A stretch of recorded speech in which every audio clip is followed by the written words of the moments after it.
один із часописів відомих Foreign Affairs цього року вийшов, кілька місяців тому, вийшов із заголовком «У 2020 році дипломатія померла». Я її доповнюю, вона померла якраз від ковіду і від тих хвороб, які були у дипломатії. Померла, ти кажеш таке? Фактично так. Адже що відбувається? Сьогодні середина грудня. В минулому році, в позаминулому, це час, коли світова дипломатія робить фактично фінальний ривок перед закінченням року, перед різдвяними святами. І відбувається величезна кількість зустрічей.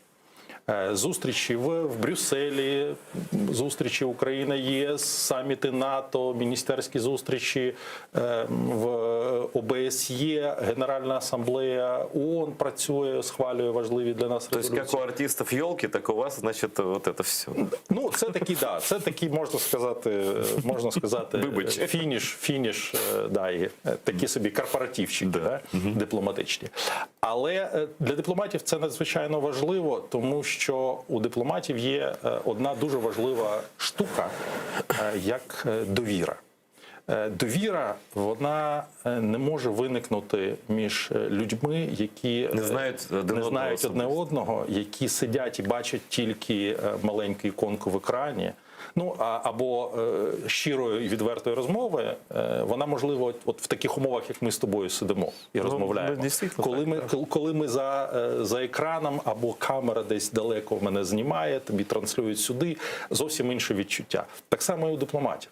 Тому що не тільки за столом переговорів відбуваються контакти, а й за межами, коли ти виходиш з партнером, коли ти намагаєшся вирішити проблему, яка виникла безпосередньо в розмові, коли він може сказати тобі щось більше, ніж може сказати за столом переговорів, коли ти намагаєшся зрозуміти, а що за цим стоїть. І врешті-решт довіра вибудовується виключно під час особистих зустрічей. Тепер особистих зустрічей практично немає. Інституції європейські сидять вдома, міністри спілкуються одне з одним через відеозв'язок.